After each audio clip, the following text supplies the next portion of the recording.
Hello and welcome to Mr. Tompkins EdTech and a brand new series of videos aimed at helping you prepare for your GCSE mathematics exams. In this series I'll be giving a complete walkthrough of the GCSE mathematics practice papers to help you prepare for your exams this summer. Now there are not so many of these and you don't want to squander them, so make sure you try the paper yourself first before you look at these solutions. This particular paper is AQA November 2023, paper 2, higher tier. Check the front cover of your paper to make sure it's the same one. If it's not, have a look through the playlist linked above, which includes all the GCSE Maths video walkthroughs I recorded so far. I'm busy recording all of the GCSE practice papers, so if the one you're looking for isn't there already, why not subscribe by clicking the big red button below and check back in a few days.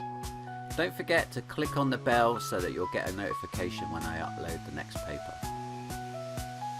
I'll put timestamps in the description below, so you can choose to watch the whole thing through, or you can click on the timestamp and jump to the particular question you need help with. If you have a question, check the comments below as someone else might have already asked the same thing. If it's a new question, leave it in the comments and I will try and answer all of them as soon as I can. Don't forget to mention which question on the paper you're referring to and try and be as specific as possible. Finally, if this video helps you with your revision, please give it a thumbs up. It will really help me out, and why not share the link with your friends because they might need a helping hand too. Okay, let's get into it. Question 1. Expand 5x lots of x squared plus 3. Okay, so when you've got a bracket like this and something on the outside, you need to multiply everything on the inside of the bracket with that 5x term. So first I'm going to be multiplying 5x and x squared together. That's going to give me 5x cubed, isn't it? Because x times x squared is x cubed. And then next I'm going to be multiplying my 5x with the 3. 5 times 3 is 15, so 5x times 3 is going to be 15x. So that's my answer then. 5x cubed plus 15x. Question 2, part A. Write 1.52 as an improper fraction in its simplest form. Now if you've got a Casio calculator, this one is no problem at all. You're just going to type in 1.52 into the calculator and press equals. Now, you should also automatically get that as a fraction, either as an improper fraction or as a mixed number, depending on how you've got your calculator set up. So if it's showing you as a mixed number and you want an improper fraction, just press the format key and switch it over to the other one, or vice versa. So yeah, it will give you one or the other. You can set it in the settings which one you want it to default to. I have mine default into top every fractions, improper fractions, because I find those more useful, but you might have yours set up the other way. 38 over 25. So I'm just going to write that down then, 38 over 25. Part B says work out 60 as a percentage of 20. So 60 as a percentage of 20, that's 60 20ths. Okay, now if I want to make that as a percentage, again, I can just type that into the calculator. I don't need to be a hero. 60 divided by 20 times 100, and that's going to give me that as a percentage. It's going to be 300%. Okay, so 300. Question 3, use Pythagoras Theorem to work out the value of x. A nice easy Pythagoras question here. X is the longest side. So I'm just going to use the standard version of Pythagoras Theorem. C squared equals a squared plus b squared. The square on the hypotenuse is equal to the sum of the squares of the other two sides. So then subbing in my two values for a and b, I'm going to get 17.2 squared plus 12.9 squared. Now remember, I want c, not c squared, so I'm just going to root both of those, put a long square root symbol over the top, and I'm going to just type that straight into the calculator. Okay, so the root of 17.2 squared plus 12.9 squared. I would have got all of the method marks of what I've written down already, just evidence of square in both terms and square root is enough for both of the method marks.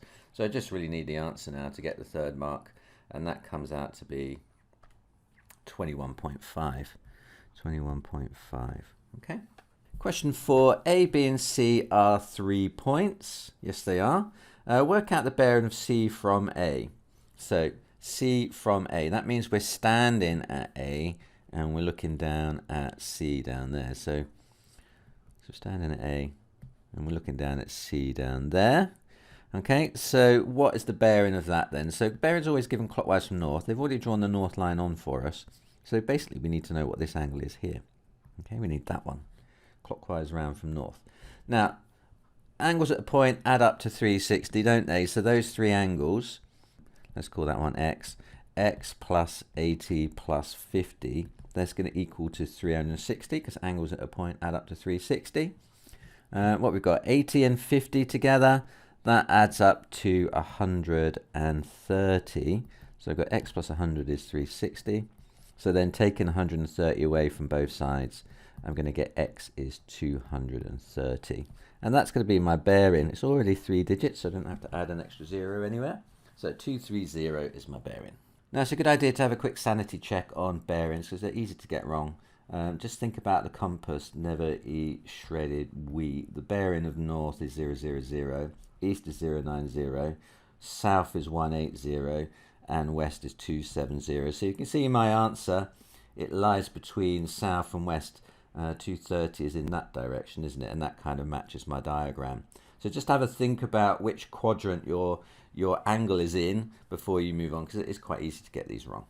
Question 5. 3 shops sell the same type and size of lip balm stick. So in shop A you can buy a lip balm stick for £2.39. In shop B they're £3.8 each, but if you buy one you get the next one at half price. And shop C you get a pack of 4. It was £11.40, but it's on discount with a 6th off. Which shop is the best value for 8 sticks? And what is the total cost of in that shop? Work out your show working to support your answer. Okay. So we're going to have to work this out 3 ways, aren't we, for each of the 3 shops. So let's start with shop A. So for shop A, we're just going to have to buy 8 of those lip balms at £2.39 each, aren't we? So cost is going to be 8 times £2.39. What's that then? Let's just straight type that into the calculator. 8 times £2.39. That comes to £19.12 for those. £19.12. Now, can that be beat in shop B? Let's find out. Shop B. Now, if they are £3.8 each, and if you buy one, you get one at half price. If I'm buying 8 of them, I'm going to get 4 at full price and 4 at half price, aren't I? Okay, so if you think about it, the 4 at half price are going to cost me the same as 2 whole ones, aren't they? Because 4 halves make 2 wholes. So actually, the cost is going to be equivalent to 6 of them, isn't it? Does that make sense? You're paying 4 at full price, 4 at half price, which is the same as 2. So that's six full price ones that you're purchasing. You're actually going to get 8. So 6 times £3.8. What's that then? 6 times 3, 0.08.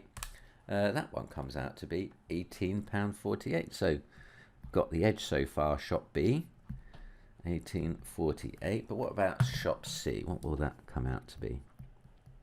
Shop C. I'm going to have to buy 2 packs of 4 here to get my 8, aren't I? So the cost is going to be 2 lots of £11.40. But it's a 6th off the price, isn't it? So it's going to be a 6th off both of them. So if I times that by 5/6, okay, so a whole one, take away a 6 is 5/6, then that would tell me the cost overall then, shouldn't it? So I'm going to do 2 times £11.40 times 5/6. And that comes out to be exactly £19. Okay, so cheaper than shop A, but not quite as cheap as shop B. So which shop would I use? Shop B is cheapest. Okay. Question 6. Round 1 of voting for head student is taking place at a school. Part A says to reach round 2, a student must receive at least 4/15 of the votes. What is the largest possible number of students that can reach round 2? Circle your answer. Okay, so if they at least need 4/15 each, then every candidate is going to need that, isn't it? So how many 4/15 can you get out of 15/15? Well, you've got 4, 8, 12, and then you're bust, aren't you? So you can only get 3 passing through, because that would be 12/15, and the fourth one would be 16/15, which is more than everybody, isn't it? Okay, so it's 3. Part B says there are 900 votes in round 1. Sean receives 180 votes. Amy draws a pie chart to represent the results, and here is her method for working out the angle needed for Sean. She does 180 divided by 900 times 100 is 20, and so she draws an angle of 20 degrees. Is Amy's method correct? Tick your box. I think no, it's not right, is it? It's this part here that's wrong. She's timesing by 100. Why is she timesing by 100? Now this part is fine. We're working out what fraction of everybody Sean got. He got 180 out of the total 900 votes. So that part's fine. That's the fraction of the vote he got. But why are we finding a fraction of 100? That would be finding the percentage overall what he received. So he received 180 of 900 is 20% of the votes, but it's not the angle that you need to draw. There are 360 degrees in a circle. So really, to find the angle, he needs to do 180 over 900 times 360 and not 100. Okay, so no, the reason for your answer, Amy has multiplied by 100, finding the percentage rather than 360. That's what they were meant to do.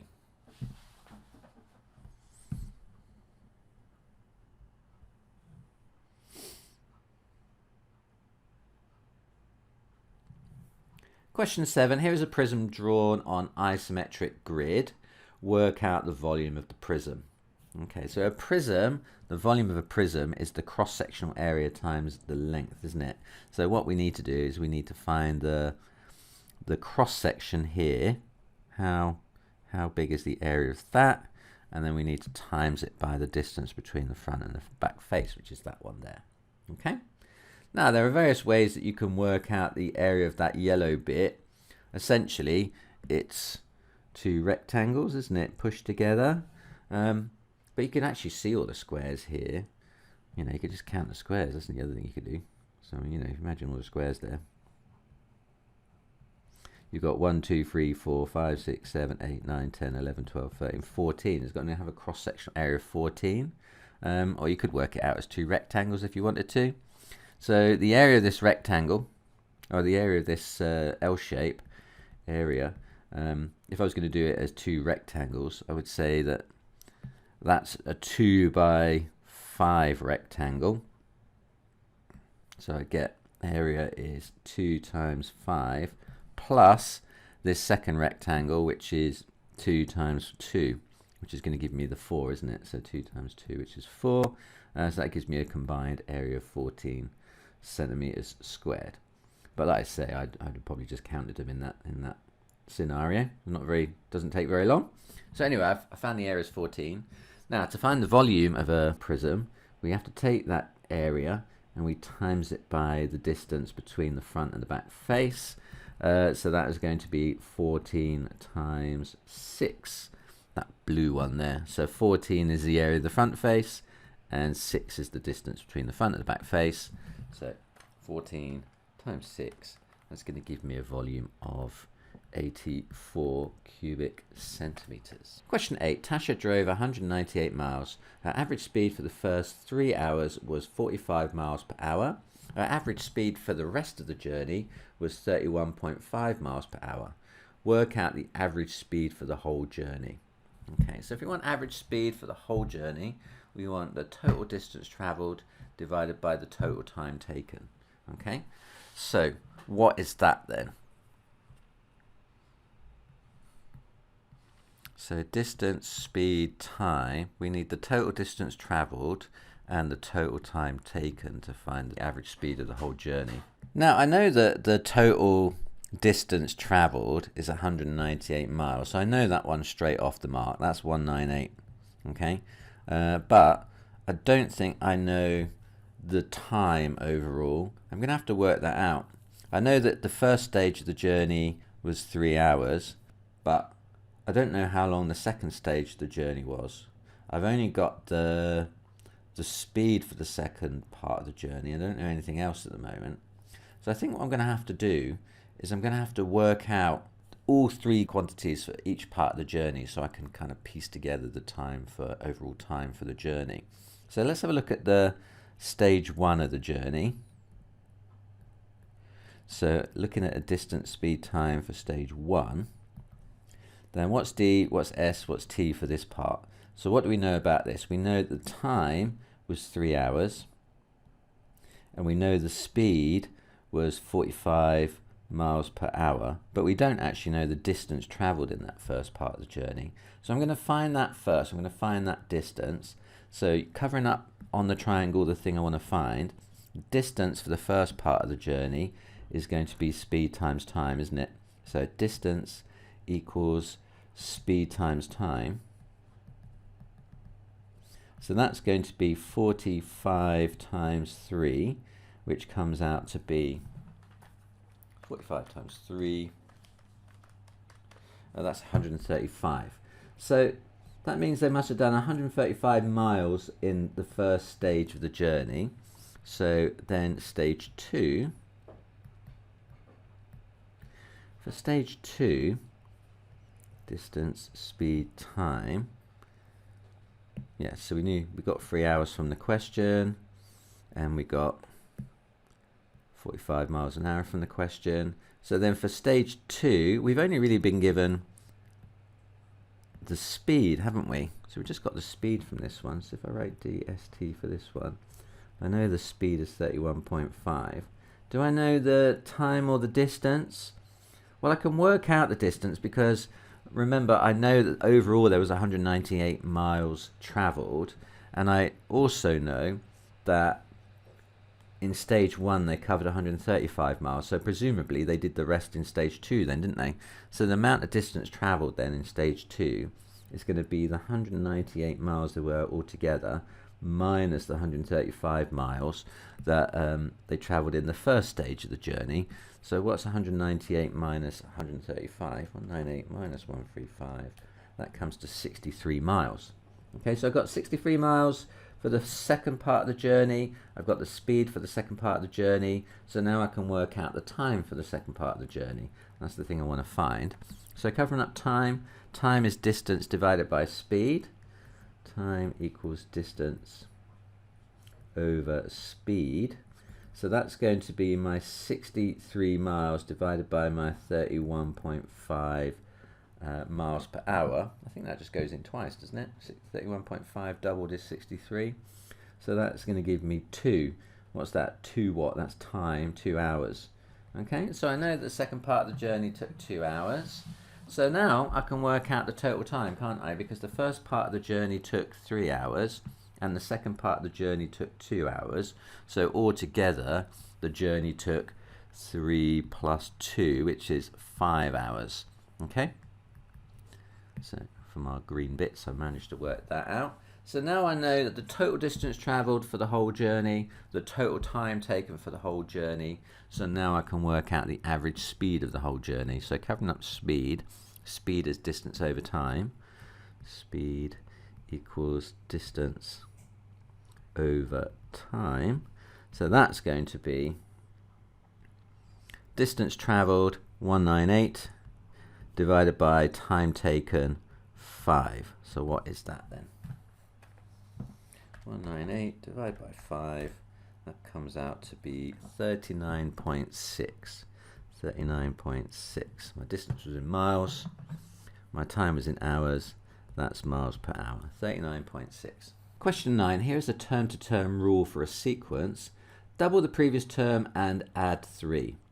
The first 3 terms of the sequence are a plus 1, 2a plus 5, 4a plus 13. Show that the sum of the first 4 terms is a multiple of 3. Okay, so we've got term 1. We know that term 1, u1, is equal to a plus 1. We've got term 2, u2. That's going to be 2a plus 5. we've got u3, the third term, that's 4a. That's 4a plus 13. What's u4 then? We need u4 if we're going to add all these up. We don't know it just yet, but we remember that the rule is double the previous term and add 3. So if I take u3 and double it, so 2 lots of u3 plus 3 should give me u4 then, isn't it? So that's 2 lots of the second term, which is 4a plus 13 plus another 3. So that's 2 lots of 4a plus 13 plus another 3. So that's 2 lots of 4a, that's 8a, and 2 lots of 13, that's 26, plus my extra 3,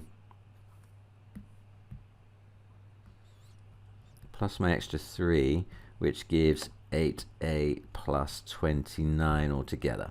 Okay, so now I've got my 4 terms, 1, 2, 3, 4, adding those together, so the sum of those first 4 terms is, how many a's have I got? I've got a, 2a, 4a, and 8a. That adds up to 8, 12, 14, 15 lots of a, 15a, and I've got 29, 13, 5, and 1, so that adds up to 30, 43, 48, isn't it? So that's 15a plus 48.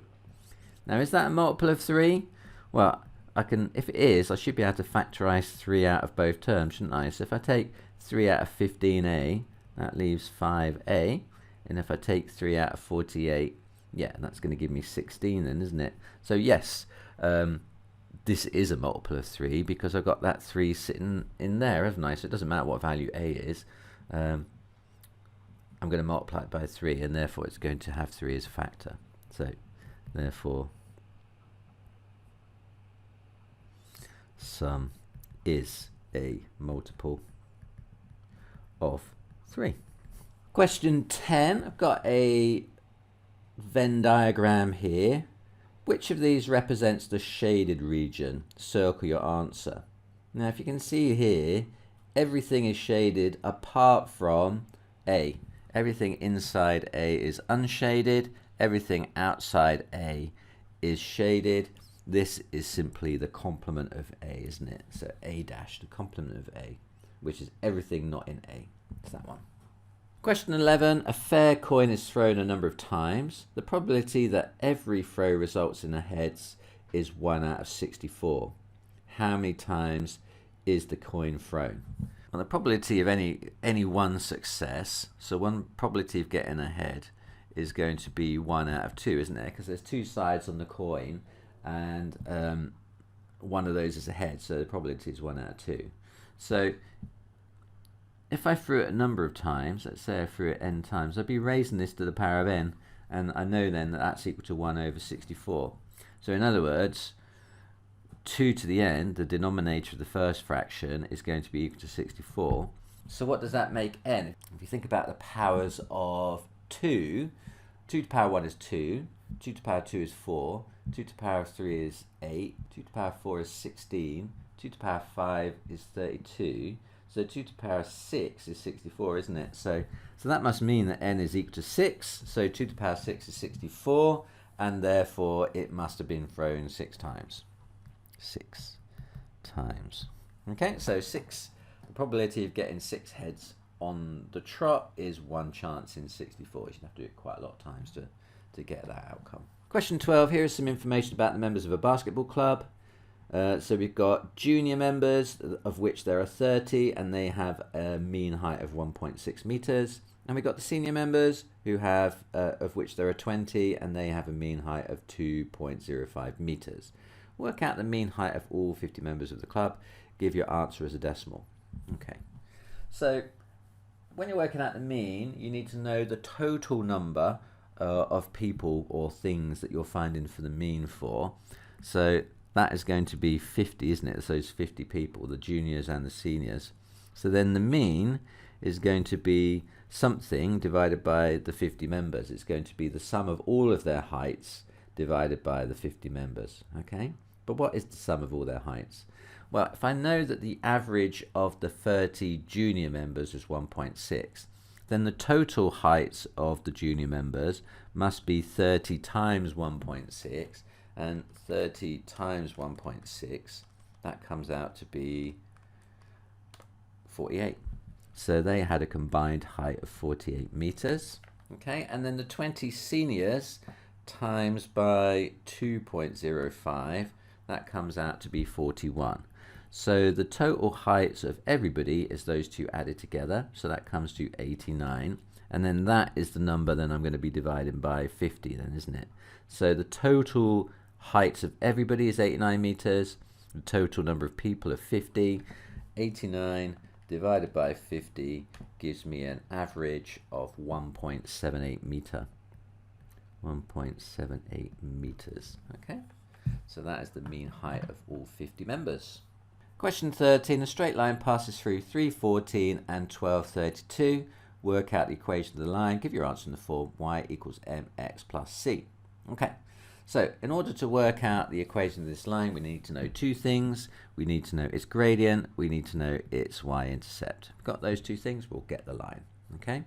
Now to find the gradient, I'm going to use the two coordinates. I'm going to label this one x1, y1, and I'm going to label this one x2, y2. And then I've got a formula I can use for finding m. M is equal to y2 minus y1 over x2 minus x1. Just remember memorizing this formula and being able to label up your coordinates correctly like that, and then it's just a matter of subbing carefully in. So it's the y coordinate of the second fraction coordinate, that 32 there. So it's going to be equal to 32 minus the y coordinate of the first coordinate, which is that one there, look, 14.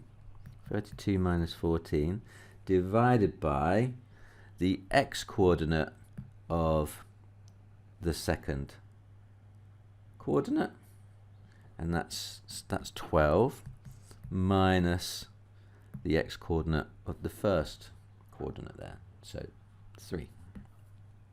So carefully subbing those in, I'm going to get 32 minus 14, that is, what's that, 22, 18, divided by 12 minus 3 is 9, so that gives me a gradient of 2. Okay, so I know the gradient is 2, so that's 2 there where the m is. So I know the equation is of form y is equal to 2x plus c, where c is the y-intercept. I don't know c yet, but I can use the fact that it passes through one of those given coordinates. I know it passes through 314, isn't it? So if I sub those two values into my equation, then the only thing I won't know is c. So when x is 3, y is 14, so writing in y is 14, subbing in 14 for the y, and that's equal to 2 lots of 3 for the x plus c, I know then that c is going to be 14, take away 6, what's that? That's going to be 8, so c is equal to 8. Okay, so therefore the equation is y is equal to 2x plus 8. Okay, so we've got our gradient from there, there's our gradient, and we got our intercept from subbing the two values in. Okay, and there we go, y equals 2x plus 8.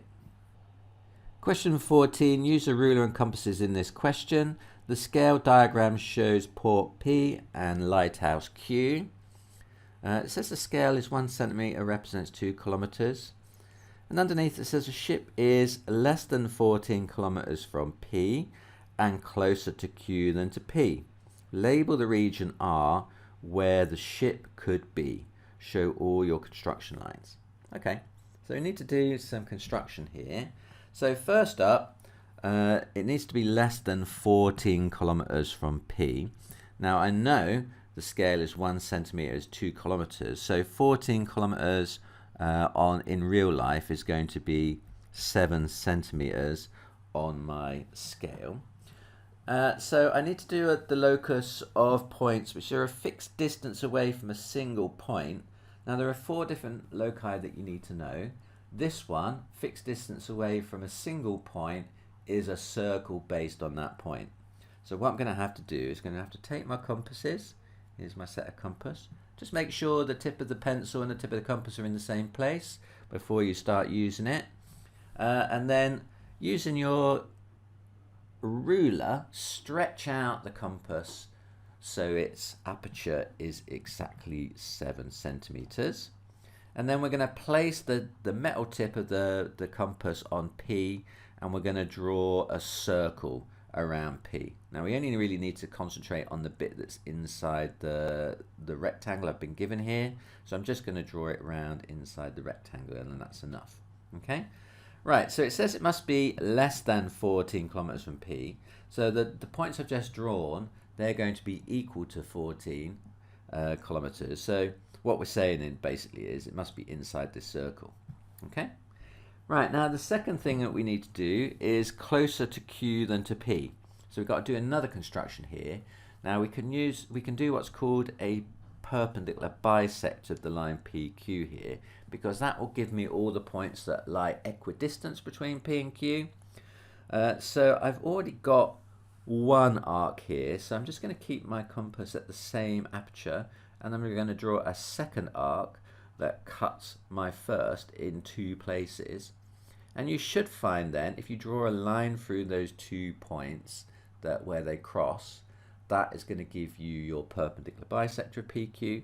In other words, they're all the points that lie exactly equidistant between Q and P. Okay, so if it's going to be closer to Q than to P, it's going to be on the side of the line closer to P. So it needs to be inside the original circle we drew, and below the perpendicular bisector that we drew. So we're talking about this region here, aren't we? The line, this little kind of segment here. Okay, that's the bit we need. Question 15. A bag contains discs. Trial. A disc is chosen at random from the bag. The colour of the disc is noted. The disc is put back into the bag. And this trial is carried out 100 times. And the table shows the relative frequency of a blue disc after every 25 trials. So after 25 trials, the relative frequency was 0.4. After 50, it was 0.36. After 75, it was back up to 4 again. And after 100, it was down to 0.32. For the trials from the 26th to the 50th, how many times was the blue disc chosen? Okay. Well, we can work backwards from just working out, because we know for the relative frequency and we know the number of trials, we can work out how many were by just multiplying them together. So for the first 25 trials, so from 0 to 25, the number of blue discs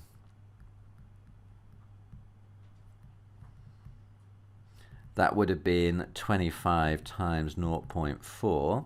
25 times 0.4, that's going to be equal to 10, isn't it? So it would have come up 10 times. And then from 26 to 50, well, we know I think we can only work out from 0 to 50 to start with. So let's do 0 to 50 first, because then we know in the first 50 trials, it came up 0.36 times. So that's going to be 50 times 0.36, which comes out to be 50 times 0.36, 18 times. So it must have come up the difference between the two then, isn't it? So 18 subtract 10, it must have come up 8 times in the 26th to the 50th trial. If it came up 10 in the first and 18 overall, it must have gone up 8. Part B says there is a total of 1,000 discs in the bag. Work out the best estimate of the number of blue discs in the bag. Right, well, the best estimate is using our best relative frequency, and our best relative frequency is always the one that involved the most trials. So this is the best estimate here because I did 100 trials in order to get it, or whoever did it did 100 trials. Okay, so 0.32 is our best estimate of the relative frequency. So in 1,000 trials, it's going to be 1,000 times 0.32, which is going to be 320. Question 16. We know that A is bigger than 0 and B is less than 0. So A is positive, B is negative. Circle the correct statement. Is A minus B less than 0? So if I've got a positive value and I subtract a negative value, do I get something less than 0? Well, I think, it might be helpful just to pick a couple of values here. let's say A was 2 and B was minus 3, say. Okay, so then A subtract B would be like 2 minus negative 3. That's going to be 2 plus 3, isn't it? Which is the same thing as 5. So that's definitely not less than 0. So I don't think that's true. Okay, so what about minus B over A? Well, let's say again B was minus 3 and A was 2. So that would be minus 3 over 2. Minus 3 is positive 3, so that would be 3 over 2, positive 3 over 2. So again, that is not less than 0. That is not negative, so that isn't the one. 1 over A is less than 0. Well, would that be true? If A was 2, then 1 over A would be a half, and a half is not less than 0, is it? So that's not true either. What about B cubed is less than 0? So if I took my negative 3 and I raised it to the power of 3, that would be negative 3 times negative 3, which is positive 9, times negative 3, which would be negative 27. That is less than 3, so that one is true. Okay, so I'm going to go with that one. Question 17. 190 people were asked how much they spend on takeaways 1 month. The table shows information about the results. And part A says how many people spent more than £20. Okay, well, we know from this line of our cumulative frequency table that 64 people spent £20 or less. So given that 64 people spent £20 or less, who spent more? Well, all of these guys spent more, didn't they? And that's just simply going to be 190 minus 64 then, isn't it? So it's going to be 190, the total number of people. It should really be that total. I don't think I should have squiggled on that one. So 190 is the total amount of people minus 64, which is the people who spent £20 or less, and that's going to give me 190 minus 64, that is 126. That's going to be my answer. Quite an easy question, that one, if you understand cumulative frequency, that is. Part B says Farah draws this cumulative frequency curve to represent the results. Give 2 criticisms of her graph. Okay, let's have a quick look at this graph then. Right, so all the basic things are there. She's got, well, that's labelled incorrectly. So this is labelled frequency, isn't it? And that should be cumulative frequency. It should be this value here. So that's going to be my straight off criticism. That was an easy one to spot. So axis labelled incorrectly as frequency should be cumulative frequency. Okay, so there's the first one. What about the other label? Other label's fine.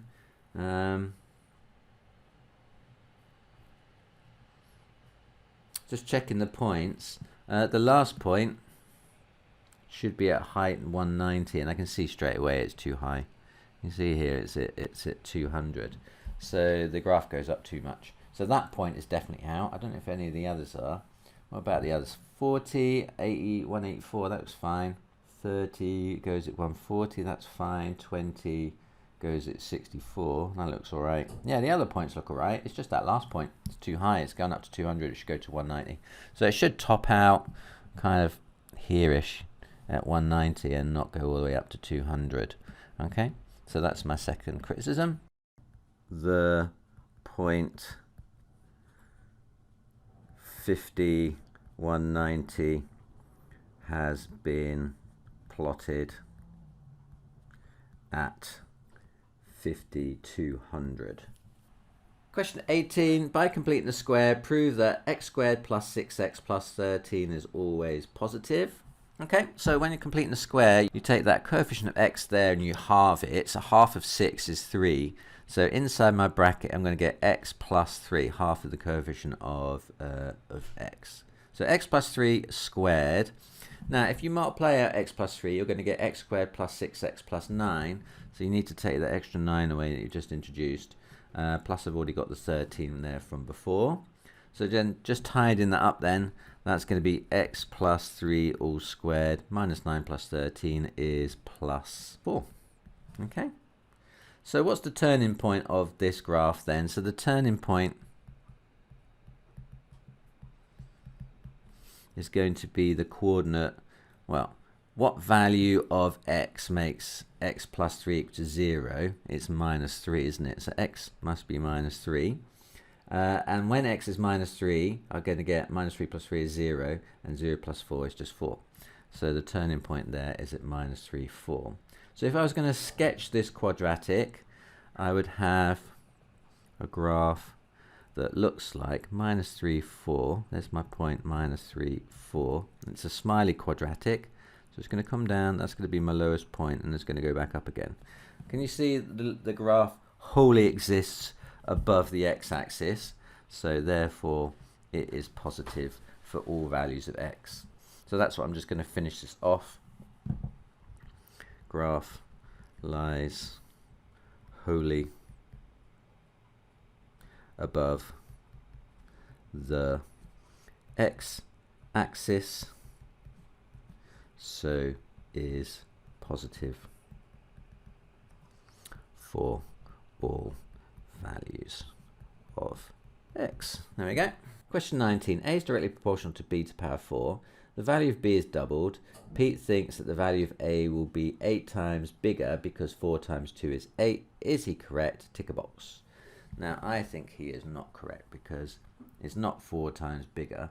If you think that a is proportional to b to the 4, then if I double b, if I'm going to get 2b here, and then I raise it to the power 4, then that's the same thing as 2 to the power 4, b to the power 4, which is 2 to the power 4 is 2, 4, 8, 16. That'd be 16b to the power 4. Okay, so it's going to be 16 times bigger than b to the power 4, not 8 times bigger. Okay, so no, because it will be 16 times bigger, as 2 to the power 4 is equal to 16. Question 20. Rearrange p equals 2m plus 1 over 1 minus m to make m the subject. Now this is quite a tricky rearrangement for m because m appears twice. Can you see it's here and here? So the first thing we need to do is kind of combine our two m's into one m so we can make m is equal to. Okay, otherwise we'll have m's on both sides and that's not going to be very handy. Okay, so that's plan. Combine m's. Now in order to do that, first thing I'm going to do is going to cross multiply the denominator of this fraction. So I'm going to take the whole of the denominator and I'm going to times both sides by it. And that's going to give me p lots of 1 minus m is equal to 2m plus 1. Okay? If you think about it, it just kind of shifts this bit over here. So you can think of it as change sides, change signs. The 1 minus m on the denominator of one side becomes the numerator on the other. Gives me p lots of 1 minus m is equal to 2m plus 1. Right, now next multiplying out those brackets, that's going to give me p minus mp, and that's equal to 2m plus 1. Right, and now I can start collecting my m's together on one side. If I collect them on the left, they're all going to be negative, so I'm going to move them onto the right side, I think. Keep them positive. So I'm going to move the mp over to the other side, and the one over to this side. So this one is going to come over to this side, it's going to become negative. This minus mp is going to move over here, it's going to become positive. So I'm going to get p minus 1 is equal to 2m plus mp. Okay, so now I've got both my m's hanging out together on the same side. I can then factorize it out of those two terms. Because m is in both terms, I can then write m equal m open brackets 2 plus p for 2m plus mp. Right, so our left side is still p minus 1. And then finally, I could just divide both sides now by this bracket then.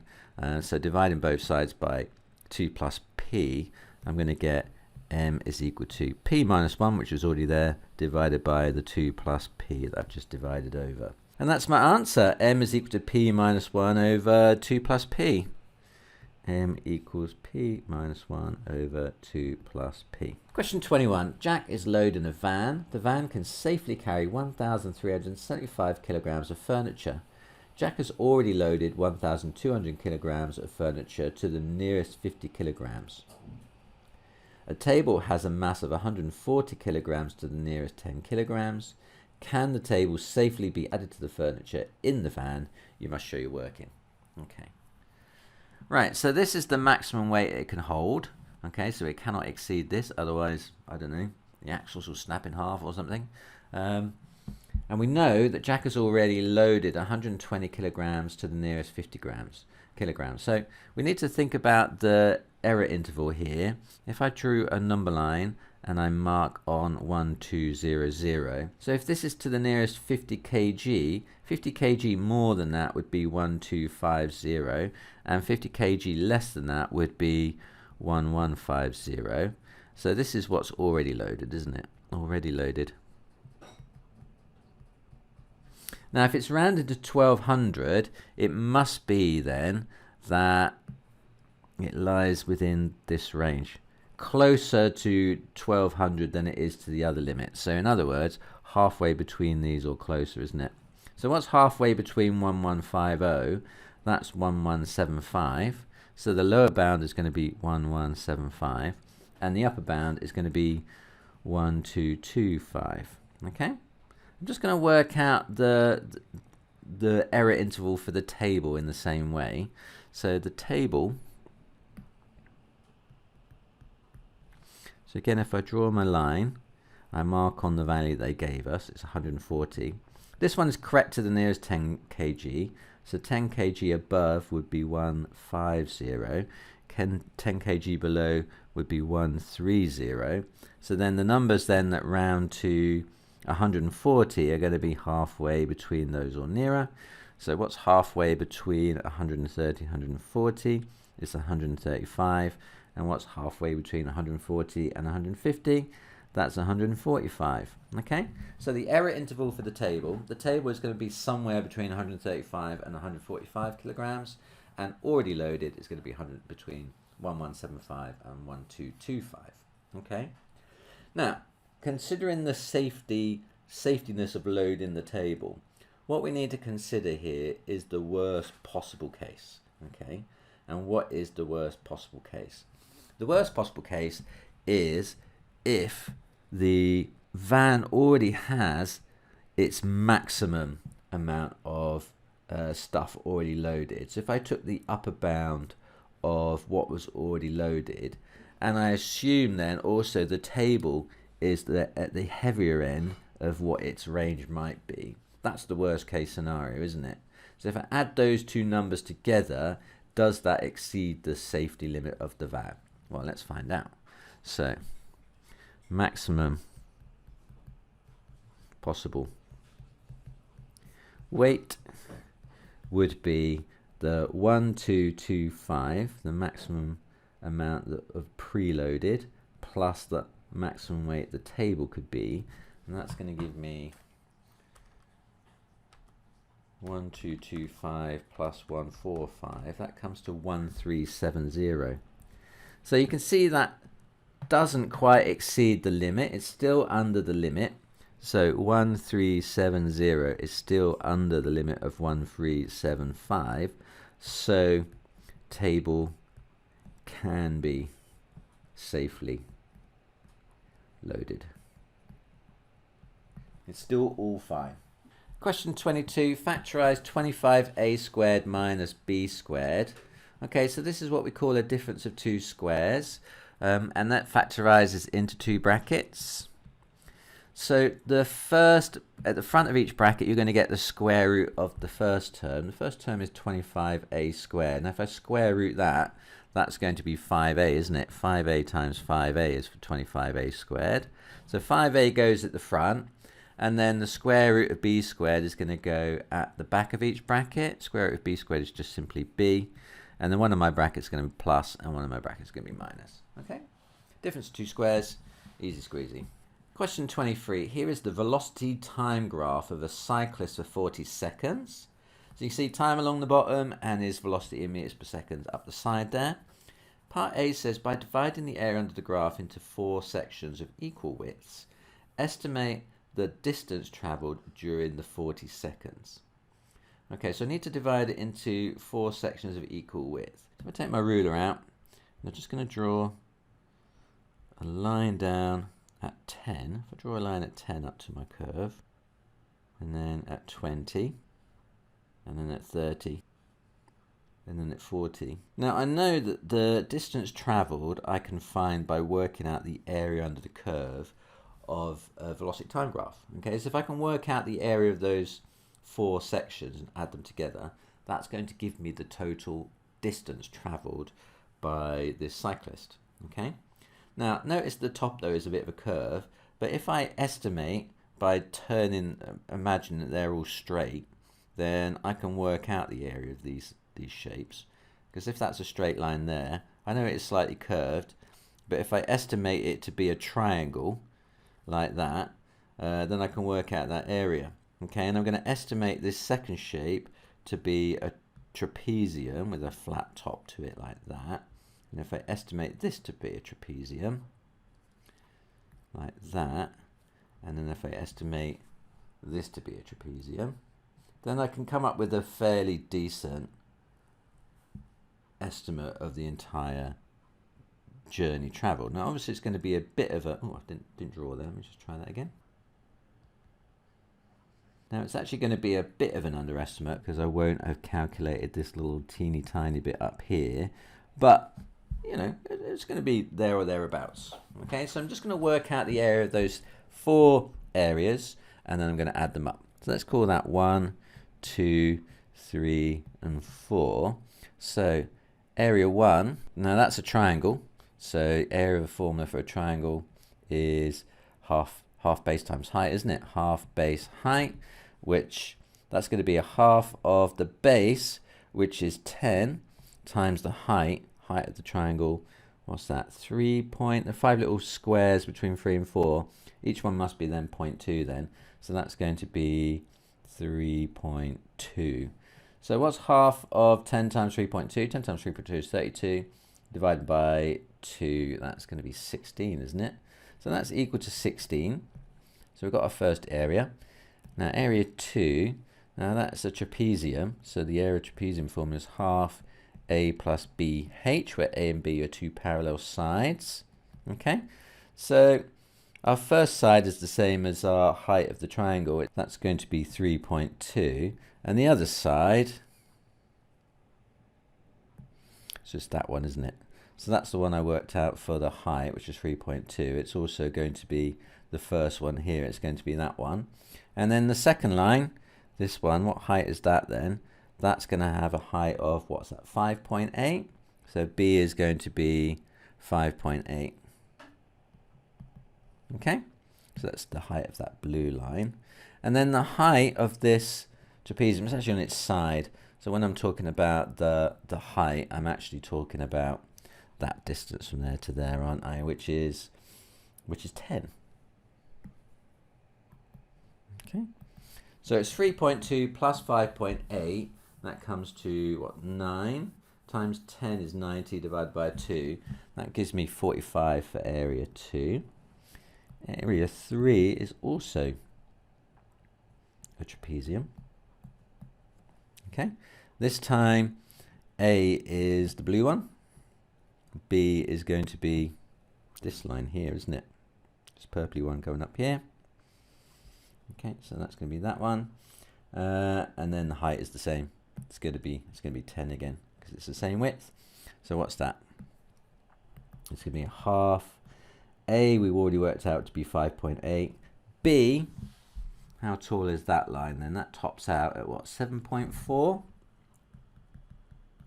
times h, which is still 10, isn't it? Okay, so that was 5.8, that was 7.4, and that was 10 still. Okay, so what's that equal to? So 5.8 plus 7.4, what's that? 8.2, 13.2 times 10 is 132. And then half of 132, what's that? 66. So that's going to have an area of 66. And then finally, my last trapezium, A4. Again, half A plus B times H. This time my A is the purple line. And then my B then, that can be, I don't know that colours, this light blue line here. Okay, so that's that one. And then H again is going to be 10 again, isn't it? Okay, so then that's going to be a half lots of A, which is the same as last time at 7.4, plus our new B. B is 6 this time. H is still 10. Okay, so that one, that one, that one. Okay, and then so adding those up, 7.4 plus 6, that is 13.4 times 10 is 134, halved is, what's that, 67 this time? 67. So then the total distance is just simply those 4 added together. So it's going to be the 16 plus the 45 plus the 66 plus the 67. What does that come to? So 16 plus 45 plus 66 plus 67. That comes to 194. I guess in meters, because it's meters per seconds and seconds, isn't it? So it's going to give me a distance in meters. Part B says work out the average acceleration of the cyclist during the 40 seconds. State the units of your answer. So acceleration is the gradient of a velocity time graph. And so if we're working out the average gradient of this curve, I think we can just take the first and the last point on the curve, like the point at 0, 0, and the point at 46. And if we just join those with a straight line, that is going to be the average acceleration. Now you can see obviously for the first part of the journey, it was a lot steeper than that, but then it kind of ducked down afterwards. So on average, it was this amount here then, okay? So average acceleration is going to be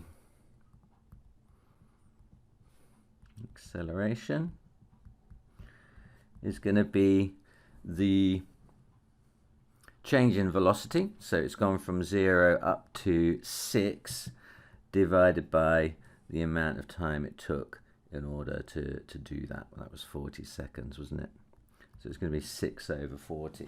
So 6 divided by 40, that is 0.15. 0.15. What's the unit going to be? So velocity is meters per second and time is in seconds. So this is going to be in meters per second per second.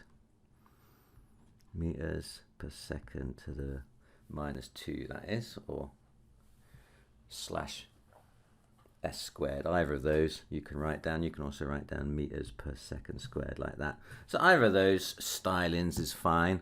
I've written to the -2. Question 24. Simplify fully 8x squared plus 4 over 5x times 3x over 14x squared plus 8.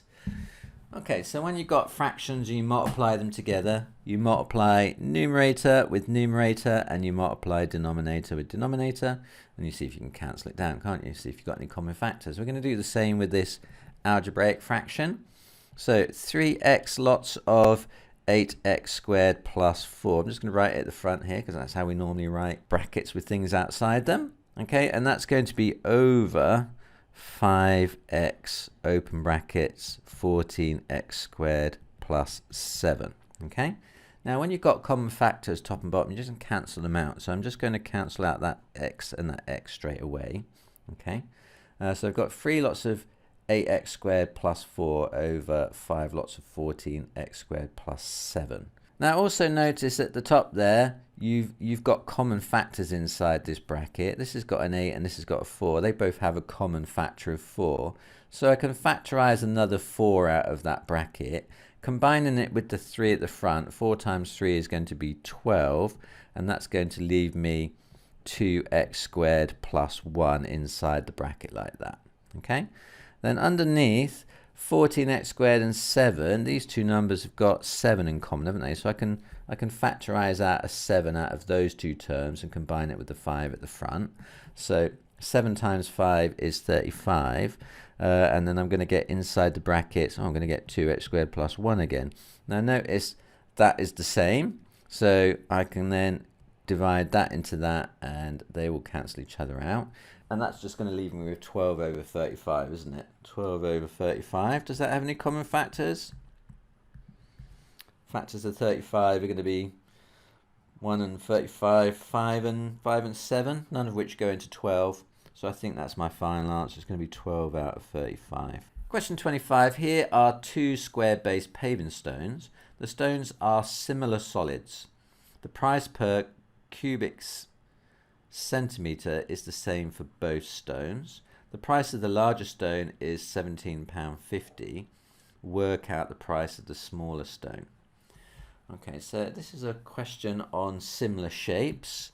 Then we know that the ratio of sides on similar shapes, so these two are in the ratio of 20 to 25, which we can cancel down, can't we? Because they're both divisible by 5. We can say that's in the ratio of 4 to 5. So their lengths are in the ratio of 4 to 5. Then in similar shapes, any areas that you calculate are going to be in the ratio of 4 squared to 5 squared, and any volumes that you find are going to be in the ratio of 4 cubed to 5 cubed. Okay?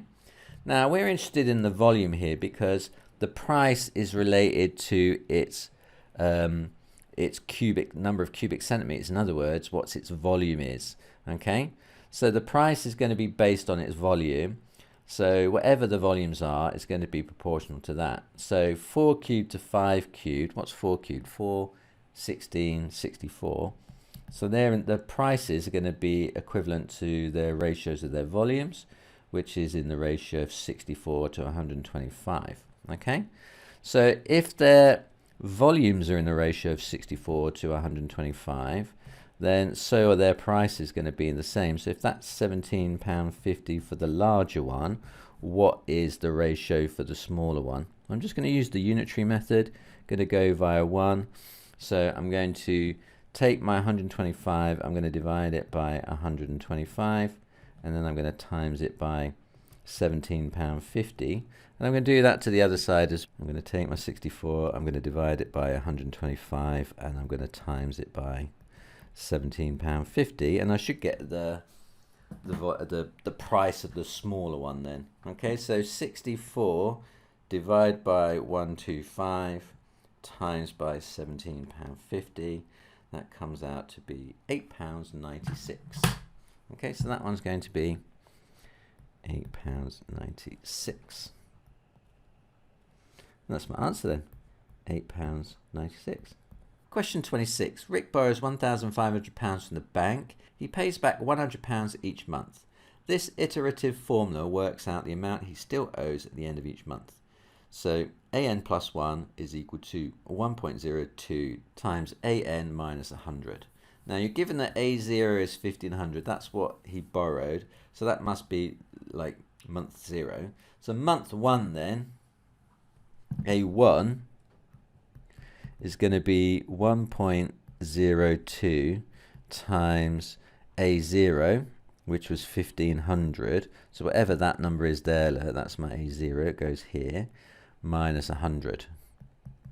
Okay, just subbing in that A0 value into there. Okay, so 1.02 times 1500, take away 100. So what's that equal to? 1.02 times 1500 minus 100, that comes to 1,430. So that's how much he still owes after 1 month. Then after 2 months, it's going to be 1.02 times my end of my A1 value, that one there. So it's going to be 1430 minus 100. And that's going to be equal to 1.02 times 1430 minus 100. That comes out to be 1358.6. 1358.6. I guess that's 60 pence, isn't it? Okay, so work out the amount he still owes at the end of the second month. He still owes £1,358.60. Question 27. G of x equals a times b to the power of x, where a and b are constants. And we know that g to the 0 is 8 and g to the 3 is 343. Work out the value of g to the 1. Okay, so this is really just a simultaneous equation question dressed up as a functions question. because g of 0 is 8 just tells me then if I sub g of 0 into ax plus b to the power of x into a times b to the power of x, I'm going to get 8. So g to the 0 is going to be a times b to the 0, and that is equal to 8. Okay, well, b to the 0 is just 1, so that's telling me that a is equal to 8. So I've already found a. Next up, g of 3 is 343. So sub in 3 into my function g of x. So g of 3, that's going to be a times b to the power of 3, and that's equal to 343. Okay, well, we just found out that a is 8, so we know that one is 8. So let's just say that's 8b cubed, and that's equal to 343. So then b cubed is going to be 343 over 8. And so then b is going to be the cube root of then 343 over 8. Well, I know the cube root of 8 is 2. So that's going to be something over 2. What's the cube root of 343? Isn't that just 7? It's 7 halves, isn't it? So it's b is 7 over 2. You could type that into your calculator, but I know my cubes. Handy to know them for things like this. So I know what b is, I know what a is, so now I can work out what g to the g of 1 is, can't I? So what's g of 1 now then? So it's going to be a times b to the 1. I now know that a is 8. I now know that b is 7 over 2. And I'm raising it to the power 1, so it's just 7 over 2. So what's 8 times 7 over 2? Well, divide 2 into 8 gives me 4. What's 4 sevenths? Isn't that 28? So that's my answer, then it's going to be 28. So g of 1 is 28. Question 28. VABCD is a pyramid with a horizontal square base. X is the center of the base. V is vertically above X. BD is 8 centimeters. Angle VBX is 72. Okay? Right, now there's information in that text that isn't on my diagram. So the first thing I'm going to do is I'm going to add that in. So BD is 18. Where's BD? BD is that diagonal from one side of the base to the other through the center. Look, and that is a distance of 18. So I'm going to just draw that on. So that's 18. So if that's 18, then it's 9 to the center, isn't it? 9 to the center and 9 to the other side. I might do it like that. I think it might be easier. So, and then the angle VBX. Where's VBX? So VBX, V down to B and across to X. That angle there is 72. That is 72. Okay? Work out the length of VB. VB is, yeah, it's that length of the pyramid. Now, I can see a nice handy right angled triangle that I can use here. If I just add another line in there, running from V down to the base, like that, then actually that is going to be at right angles there, isn't it? That's a right angled triangle. So I'm just going to draw that triangle again on the side, so you can see it clearly. Right, so this is the triangle VBX, okay? And we're trying to find this side here. I'm going to label it X as opposite the vertex X. This is a right angle. I already know this is 9 because that came with a question. And I already know that this angle is 72 because that came with a question. So this actually is just a straight up trigonometry question there, isn't it? Where I've got which sides have I got here? So the long side is the hypotenuse. This side is opposite the angle. This side is the adjacent to the angle. So pulling up SOHCAHTOA,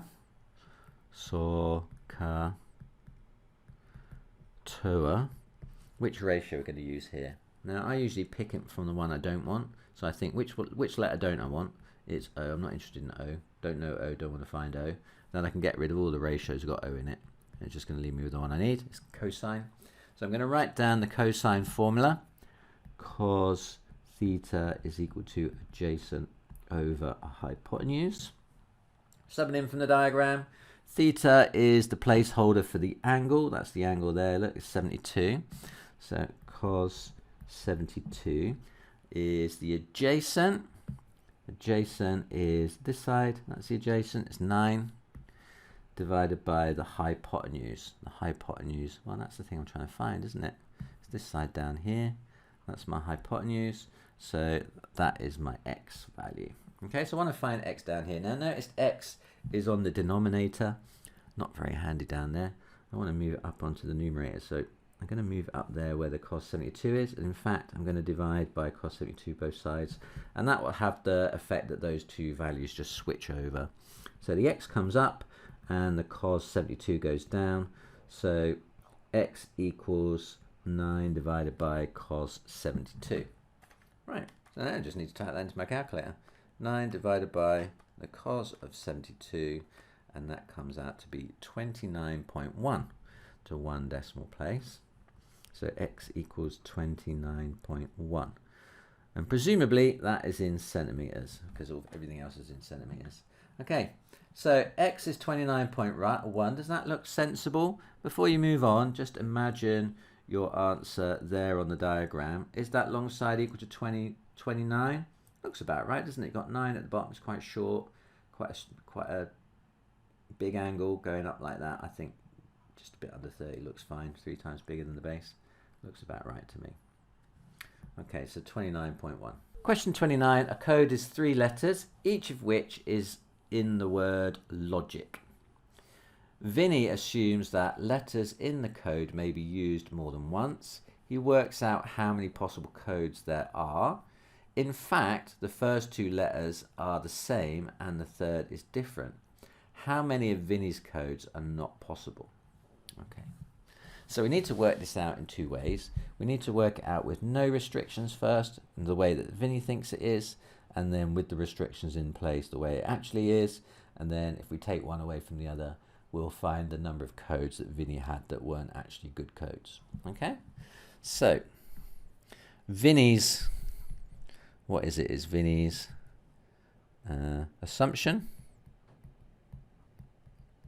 So with Vinny's assumption, that means that each number can be picked any number of times. So you've got 5 choices for your first letter.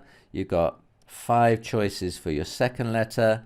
You've got 5 choices for your third letter. That gives you a total of 125 codes. Okay, so that's what he assumes. There are 125 codes. Actual codes. Well, how many we've got here then? So Vinny assumes. So well, we did Vinny's first. In fact, the first 2 letters are the same, and the third is different. Okay, so that means we've actually only got 1 choice for those first 2, plus then 1 more choice, haven't we? So we can have any of the 5 choices, and they're just going to double up here. So if I pick L, I'm going to get L and L. If I pick O, I'm going to get O and O. And then how many choices have I got for the second one? Well, it has to be different. So it can't be whatever I picked for the first one. So I've got 1 less choice for the second one. So for instance, if I picked L for the first 2 letters, I've only got O, G, I, and C to pick from the second. So that's only 4 choices. So that's 5 times 4. That is 20 actual codes. So how many of Vinny's codes were not possible?